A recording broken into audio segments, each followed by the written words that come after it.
Welcome to mirror TV. Visakhapatnam parliamentary నియోజకవర్గం నుంచి BJP అభ్యర్థిగా పోటీ చేస్తున్నటువంటి దగ్గుబాటి పురంధేశ్వరి ప్రస్తుతం మనతో ఉన్నారు. ఆంధ్ర సుష్మా స్వరాజ్గా పేరుపడినటువంటి ఆవిడ గొప్ప ఆరేటర్గా, అలాగే కాంగ్రెస్ ప్రభుత్వంలో మంత్రిగా చాలా అద్భుతంగా బాధ్యతలు నిర్వహించి పేరు ప్రఖ్యాతులు తెచ్చుకున్నారు. అలాంటి వ్యక్తి ఈరోజు విశాఖపట్నం నుంచి పోటీ చేస్తున్నారు. ఆవిడ విజయావకాశాలు ఎలా ఉన్నాయి, ప్రచారం ఎలా సాగుతోంది, తదితర అంశాలు ఆవిడతో మాట్లాడి తెలుసుకుందాం. పురంధేశ్వరి గారు నమస్కారం. ఎట్లా సాగుతుంది మీ ప్రచారం? ప్రయత్నం అయితే గట్టిగానే చేస్తున్నామండి. ప్రజల దగ్గర నుండి సానుకూల స్పందన అయితే బాగా కనపడుతుంది. సో అది సానుకూలంగా ప్రజలు మమ్మల్ని ఆశీర్వదిస్తారన్న నమ్మకం, విశ్వాసం మాకు కలుగుతుంది. మీ ప్లస్ పాయింట్స్ ఏమిటి మీకు?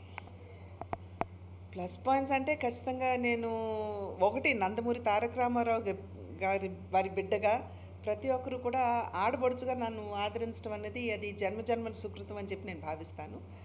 రెండు, నేను 2009 నుండి 14వ సంవత్సరం వరకు ఇక్కడ నుండి ప్రాతినిధ్యం వహించినటువంటి సందర్భంలో విశాఖపట్నం పార్లమెంట్ అభివృద్ధికి నేను చేసినటువంటి కృషి ఏదైతే ఉందో అది ప్రజలు మర్చిపోలేదని, దాన్ని దృష్టిలో పెట్టుకుని నన్ను ఆశీర్వదిస్తారని చెప్పి నేను విశ్వసిస్తున్నాను.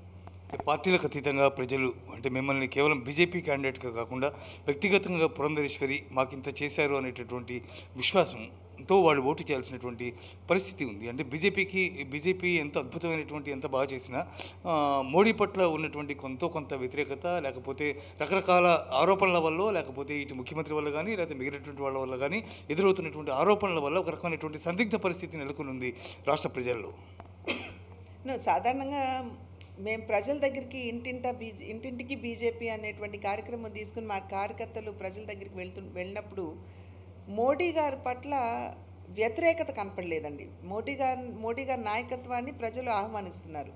అదేవిధంగా భారతీయ జనతా పార్టీని ఒక మంచి పార్టీగా కూడా గుర్తించడం జరిగింది. అయితే మీరు ఇందాక అన్నట్లుగా మా మీద జరిగినటువంటి దుష్ప్రచారం ఏదైతే ఉందో అది ఏ మేరకు వెళ్ళిందంటే కొంత కోపాన్ని, ప్రజల వ్యతిరేకత కాదు, కోపం అన్నది ప్రజల మనసుల్లో ఉన్నదేమో అనేటువంటి ఒక సందేహం చాలామందికి కలగకపోవట్లేదు. వాటి అన్నింటినీ కూడా అధిగమించి నేను ఇందాక అన్నట్టుగా మోడీ గారి మీద ఒక మంచి అభిప్రాయం ఉంది. భారతీయ జనతా పార్టీని మంచి పార్టీగా చూస్తున్నటువంటి నేపథ్యంలో అది సానుకూలంగా మారితే బాగుండని మా యొక్క నమ్మకం.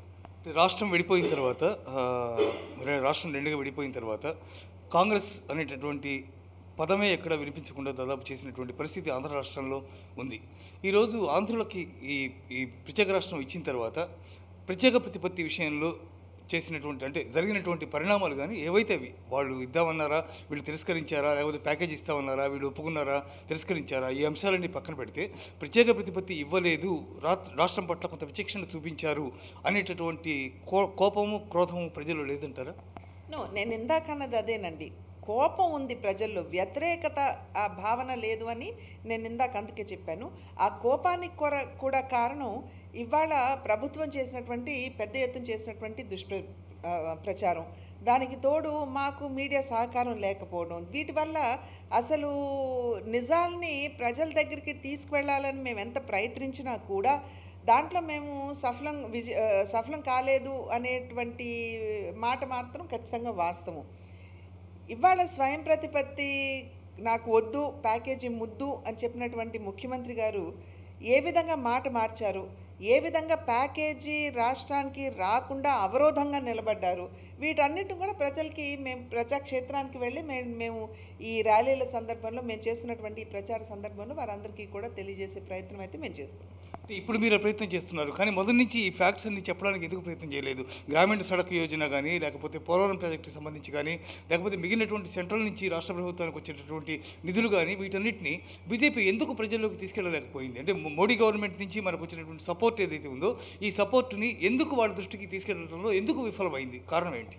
నేను ఇందాక అన్నాను కదండి, గట్టిగా ఎందుకు అని మీరు ఇవాళ అడుగుతున్నారు. బట్ డెఫినెట్గా మాకు మీడియా సపోర్ట్ లేకపోయింది అనేది మేము కూడా అంతే గట్టిగా మేము తెలియజేస్తున్నాము.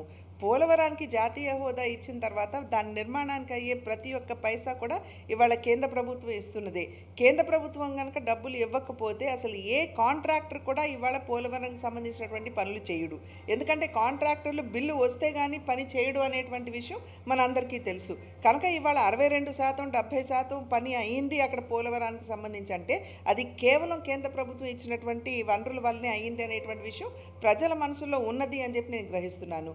అదేవిధంగా ఏ గ్రామానికి వెళ్ళైనా సరే, ఏ సర్పంచ్ని మీరు కదిలించినా కూడా ఇంత పెద్ద ఎత్తున మీకు గ్రామానికి వనరులు వస్తున్నాయి. చిన్న గ్రామం అయితే 50 లక్షలు, పెద్ద గ్రామం అయితే 2 కోట్ల వరకు కూడా ఇవాళ వనరులు వచ్చేటువంటి పరిస్థితి ఎవరి వలన అంటే వారు స్వయంగా ఒప్పుకుంటున్నారు. మోడీ గారు వల్లనే మాకు వస్తుంది. ఇవాళ 14 ఫైనాన్స్ కమిషన్ ద్వారా మాకు డైరెక్ట్గా కేంద్రం నుండి మాకు గ్రామాలకు వస్తున్నాయి. ఇంతకుముందు అయితే రాష్ట్ర ప్రభుత్వాల ద్వారా వచ్చాయి, అరాకొర నిధులు వచ్చాయి, కానీ వాళ్ళ పెద్ద ఎత్తు నిధులు వస్తున్నాయి. వారందరూ కూడా ఒప్పుకుంటున్నటువంటి సత్యం. నేను అనేది అదే. అందుకనే మోడీ గారి మీద, కేంద్ర ప్రభుత్వం మీద సానుకూలత నేను కోపం ఉన్నది. ఎందుకంటే ఒక దుష్ప్రచారం జరిగిపోయింది. ప్రత్యేక హోదా ఇచ్చేస్తారు, అదేదో సంజీవిని, దానివల్ల ఉద్యోగాలు వచ్చేస్తాయి, దానివల్ల పరిశ్రమలు వచ్చేస్తాయి అనేటువంటి ఒక రాంగ్ ఇన్ఫర్మేషన్ ఏదైతే ప్రజల్లోకి వెళ్ళిందో దానివల్ల కోపంగా ఉన్నారు. కానీ వ్యతిరేకత అన్నది మోడీ గారి మీద కానివ్వండి, లేకపోతే కేంద్ర ప్రభుత్వం మీద కానీ లేదు. ఇవాళ ప్రజలు ఒప్పుకుంటున్నారు మోడీ గారంత సమర్థుడు, వారి నాయకత్వం ఇంకా దేశానికి కావాలని ప్రతి ఒక్క భారతీయుడు ఒప్పుకుంటున్నటువంటి విషయం. ఇవాళ ఏ సర్వే చూసినా కూడా, ఏ సర్వే నిర్వహించినా కూడా తిరిగి ఎన్డీఏ కూటమి అధికారంలోకి వస్తుంది, తిరిగి మోడీ గారే ప్రధాని అవుతారని ప్రతి ఒక్క కూటమి సుస్పష్టంగా తెలియజేస్తున్నటువంటి సత్యం వారి నివేదికలు. కనుక ప్రజల్లో కోపం అనేది అది అన్ఫార్చునేట్లీ మేము వెళ్ళి ప్రజల్లో చెప్పకపోవడం అని కాదు, మాకు సహకారం లేదు అంతే. ఆఖరికి రైల్వే జోన్ విషయంలో కూడా మోసం చేశారనేటటువంటిది ప్రధానమైనటువంటి ఆరోపణ. రైల్వే జోన్, నేను ఇక్కడ పార్లమెంట్ సభ్యురాలుగా ఉన్నప్పటి నుండి కూడా నేను రైల్వే జోన్ కోసం పోరాటం చేయడం జరిగింది. ఆల్ పార్టీ డెలిగేషన్ కూడా నేను 3 పర్యాయాలు ఢిల్లీకి వెళ్ళి అక్కడ ఉన్నటువంటి మంత్రుల్ని, అధికారులను కూడా నేను నా హయాంలో సైతం కలవటం జరిగింది. ఇవాళ రైల్వే జోన్ ప్రకటించారు. ఏమంటారు, వాల్టేర్ డివిజన్ లేకుండా రైల్వే జోన్ ఎలా సాధ్యపడుతుంది అనేది ప్రజల యొక్క ప్రశ్న. ప్రజలు కాదు, చంద్రబాబు నాయుడు గారు లేవనెత్తుతున్నటువంటి ప్రశ్న. అది ప్రజల మనసులో అయితే నేను అంత గట్టిగా ఉన్నదని చెప్పి నేను అనుకోను. మేము చెప్పింది ఏంటి, వాల్టేర్ డివిజన్తో కూడిన రైల్వే జోనే మేము ఇస్తున్నామని చెప్పి మేము ధైర్యంగా మేము చెప్తున్నాము.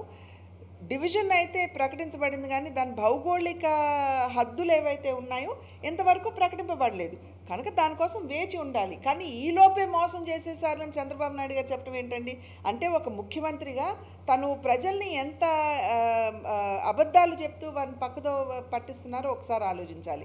అది మాత్రమే కాకుండా నాకు 40 సంవత్సరాల అనుభవం ఉంది, 9 సంవత్సరాలు నాకు సుదీర్ఘమైనటువంటి ముఖ్యమంత్రి అనుభవం ఉంది అని చెప్పి చెప్తున్నటువంటి పెద్ద మనిషి ఇవాళ 6,000 కోట్ల రూపాయలు రైల్వే నిధులు రాష్ట్రం కోల్పోయింది అని చెప్పి చెప్తున్నారు. ఇదంతా హాస్యాస్పదం. అసలు రైల్వేకి సంబంధించినటువంటి నిధులు ఏ రాష్ట్రానికైనా వెళ్తాయా? నిధులు రైల్వేస్కి వెళ్తాయి, రైల్వే నుండి ప్రతి జోన్కి వితరణ జరుగుతుంది అక్కడి నుండి. అంటే ఎంత అసత్యాలు ఒక ముఖ్యమంత్రి మాట్లాడుతున్నారో ప్రజలందరూ గమనించాలని మీ ద్వారా నేను అభ్యర్థిస్తున్నాను. ఇవాళ వాల్టేర్ డివిజన్ తీసేశారు, 6,000 కోట్లు పోయిందని వారు అంటున్నారే. మరి సౌత్ సెంట్రల్ రైల్వేస్ నుండి విజయవాడ, గుంటూరు, గుంతకల్ మీకు వచ్చి కలిసింది కదా, అంటే మీకు వనరులు వచ్చాయి కదా. కానీ అది కూడా ప్రజలకి తెలియజేయాలి కదా. కానీ ఒక ముఖ్యమంత్రి ఇంత పెద్ద ఎత్తున అబద్ధాలు మాట్లాడడం అనేది చాలా మీలా ఎవరు చెప్పట్లేదేమో, చెప్పినా వెళ్ళట్లేదు కదండి సరిగా. మేము అనేక సందర్భాల్లో మేము చెప్తున్నాము. బట్ అది ఇవాళ మేము చెప్పిన తర్వాత కూడా మళ్ళీ అదే ప్రశ్న మీ ద్వారా కూడా వచ్చిందంటే తెలుస్తుంది కదా, అది ప్రజల వద్దకి ఏ మేరకు వెళ్ళలేకపోతుంది. తీసుకువెళ్ళేవారు ఎవరండి? మాకు ప్రజలకిను ప్రభుత్వాలకి నాయకులకి మధ్య వారధిగా నిలబడవలసినటువంటి వారు బహుశా వారి బాధ్యతల్ని సంపూర్ణంగా బాధ్యతాయుతంగా నిర్వర్తించలేదేమో అనేటువంటి ఆందోళన మాకు కలుగుతారు. మీ విజయావకాశాలు ఎలా ఉన్నాయి? పోరాటం వరకు నా బాధ్యత.